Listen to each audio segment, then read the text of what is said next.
Veuillez vous asseoir ici. Merci.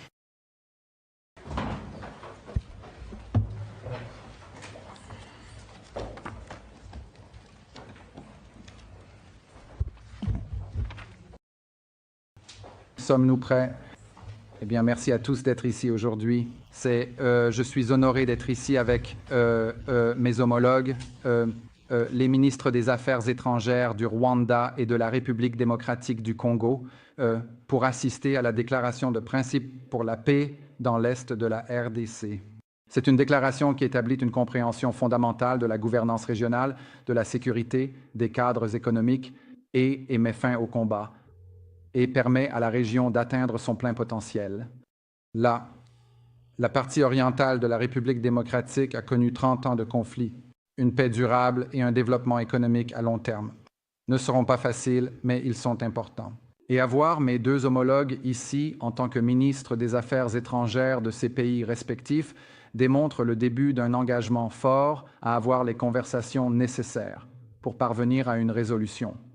Je suis fier de travailler pour un président qui a fait de la paix mondiale stable une priorité de cette administration.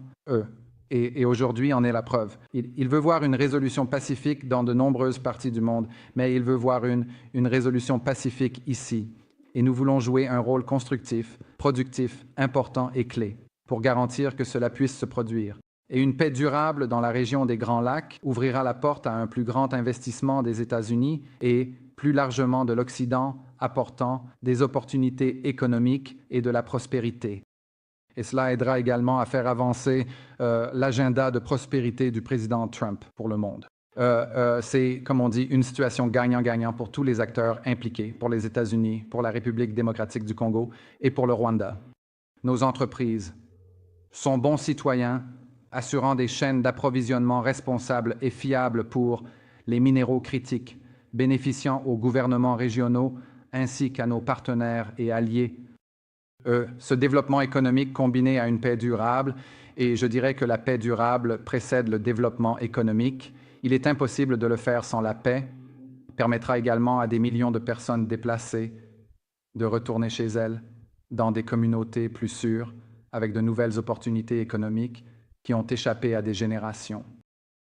L'Union africaine et les communautés économiques régionales en Afrique ont fait un travail incroyable et nous devons le reconnaître en réunissant les parties et en posant les bases de ces discussions. Notre gouvernement ici se concentre sur la dynamisation de ces efforts, donc nous allons être en contact étroit avec nos partenaires de l'Union africaine pour nous assurer que nous pouvons concrétiser cela et voir que ce meilleur avenir atteint tout le monde. Je tiens à remercier tout particulièrement notre conseiller principal, M. Boulos et ses homologues en République démocratique du Congo et au Rwanda pour leur vision et pour leur travail acharné. Aujourd'hui est une étape vers la construction d'une région des Grands Lacs pacifique et prospère. Et nous nous réjouissons de travailler avec tous les acteurs impliqués pour atteindre cet objectif. Merci.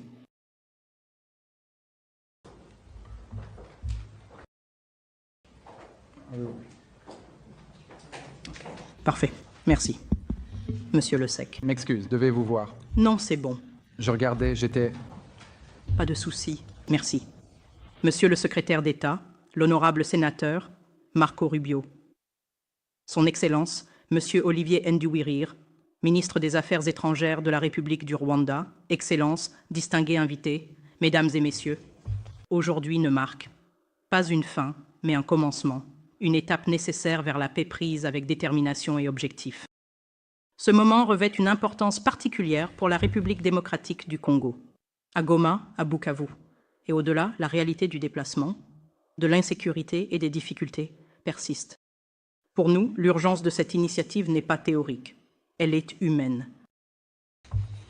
Nous signons cette déclaration de principe non pas comme un geste symbolique, mais comme un engagement politique, une réaffirmation des principes inscrits dans le droit international, et récemment réitérée dans la résolution 2773 du Conseil de sécurité de l'ONU, une résolution appelant au retrait immédiat, inconditionnel et vérifiable de toutes les troupes étrangères du territoire souverain de la RDC. Nous sommes clairs sur le fait que dans la région des Grands Lacs, la paix doit venir en premier, suivie par la reconstruction de la confiance, et ensuite Seulement lorsque les conditions sont réunies, la réouverture prudente d'un chemin vers une coopération bilatérale significative. Trop d'efforts passés ont échoué, parce que le séquençage a été ignoré et la responsabilité reportée. La paix et le développement ne peuvent pas reposer uniquement sur de bonnes intentions. Ils doivent être construits sur la responsabilité, des engagements clairs, des calendriers mesurables et des conséquences en cas de non-respect. C'est la seule façon de restaurer la crédibilité, non seulement entre les États, mais aussi auprès des populations qui attendent que la paix devienne une réalité. La signature de la déclaration de principe d'aujourd'hui annonce un nouvel espoir. Elle reflète la détermination des États-Unis à compléter et soutenir les efforts régionaux et internationaux. Cette initiative apporte de la responsabilité et tire les leçons difficiles des efforts passés qui n'ont pas abouti.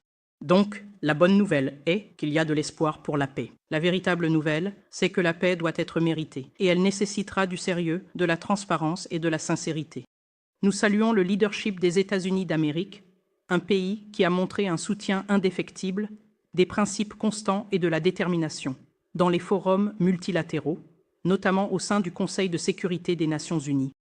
Monsieur le secrétaire, sénateur Rubio, je voudrais exprimer notre profonde gratitude. Docteur Boulos, également, vos vastes consultations à travers la région ont apporté nuance, profondeur et humanité à ce processus. Et votre présence aujourd'hui souligne que la diplomatie doit écouter, comprendre les expériences vécues de ceux qui sont le plus touchés et chercher des solutions durables. La République démocratique du Congo reconnaît et apprécie cet engagement des États-Unis. Nous sommes également encouragés par les initiatives soutenues par les États-Unis qui promeuvent des chaînes de valeur minérale sécurisées et une croissance économique inclusive. Ces efforts réaffirment que la paix et la prospérité sont indissociables. Chaque pas vers la stabilité est un pas vers la dignité, l'emploi et les écoles. C'est la promesse d'un investissement responsable et d'un partenariat fondé sur des principes avec la RDC, un pays non seulement en train d'émerger du conflit, mais aussi au cœur de la recherche de solutions aux défis mondiaux. À nos compatriotes, en République démocratique du Congo, en particulier à l'Est, nous savons que vous regardez ce moment avec inquiétude, avec espoir, et oui, avec doute. Et vous avez raison de le faire. Vous avez toutes les raisons d'attendre plus que des promesses. Vous avez droit à des actions à la hauteur des souffrances que vous avez endurées. Nous puisons notre force dans votre résilience, dans votre engagement pour la justice et dans notre croyance commune, inébranlable, que notre souveraineté et notre territoire ne sont pas négociables. Nous sommes une nation qui honore ses responsabilités et nous comprenons que l'histoire, la géographie et oui, peut-être même le destin, nous ont donné les voisins que nous avons. Les frontières que nous avons héritées, comme confirmées par l'Union africaine, sont permanentes et ne changeront jamais. Mais au-delà de ces lignes, se trouvent des histoires, des familles et des communautés qui nous lient ensemble. Cet héritage commun appelle à la maturité, à la retenue et à la sagesse de reconnaître que la paix n'est pas une faiblesse, c'est une force.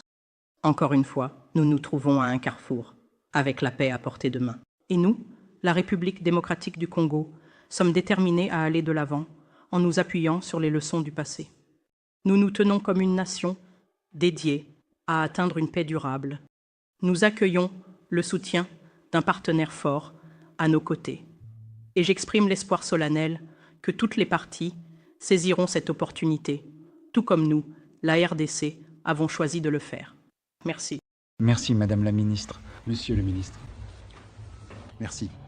Bon après-midi. Au nom du président Paul Kagame et du gouvernement du Rwanda, je veux commencer par remercier le président Donald Trump pour avoir permis un véritable changement dans la conversation sur la manière de résoudre la situation dans l'Est de la République démocratique du Congo, menant à la signature de la déclaration de principe aujourd'hui. Je remercie le secrétaire Marco Rubio et le gouvernement des États-Unis de nous avoir accueillis. Et je salue le rôle positif joué par le conseiller principal Massad Boulos et son équipe, ainsi que d'autres responsables, dans les progrès significatifs réalisés jusqu'à présent. Aujourd'hui, nous parlons des véritables enjeux, des causes profondes, qui doivent être abordées pour parvenir à une paix durable dans notre région.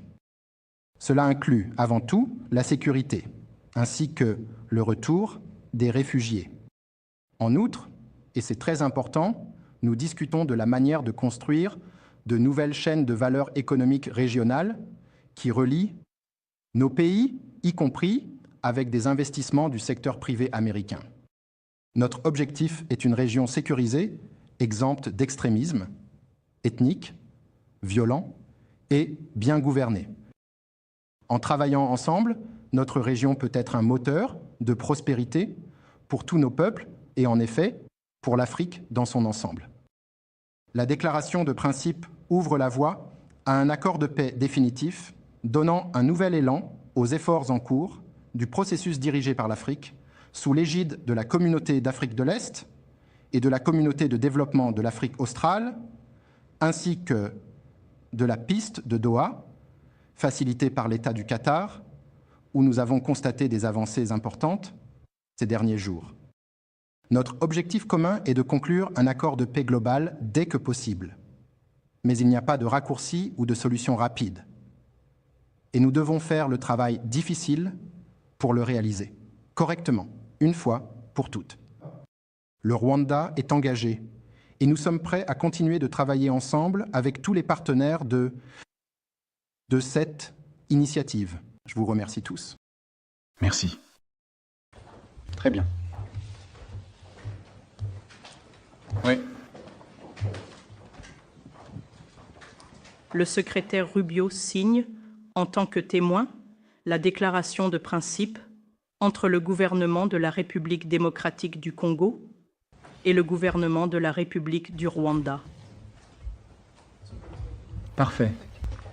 Cette déclaration engage les parties à la reconnaissance mutuelle de la souveraineté et de l'intégrité territoriale, à traiter les préoccupations de sécurité, à promouvoir l'intégration économique régionale, à faciliter le retour des personnes déplacées, à soutenir la MONUSCO et à rédiger un accord de paix. Ce sont des engagements sérieux de chaque côté. La présence du secrétaire ici aujourd'hui en tant que témoin signifie l'importance que les États-Unis accordent à la résolution de ce conflit pour assurer la prospérité des deux pays et de leur population. Nous sommes impatients de travailler avec les deux parties pour renforcer nos partenariats existants et favoriser des résultats gagnant-gagnant pour tous.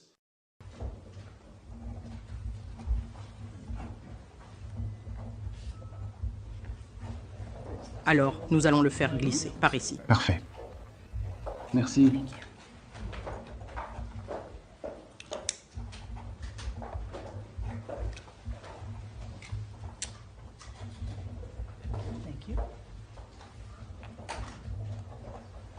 Beaucoup. Merci. Merci. Assurez-vous de vérifier attentivement tous les détails importants. Cela inclut la confirmation des informations essentielles et la vérification des documents nécessaires. En procédant ainsi, vous garantissez que tout est en ordre et évitez des erreurs potentielles. Tu gardes le stylo. Merci.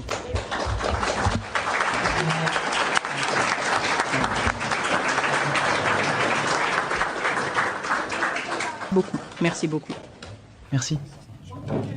Beaucoup. Bien. Cela conclut la cérémonie. Merci. Merci beaucoup. Bravo.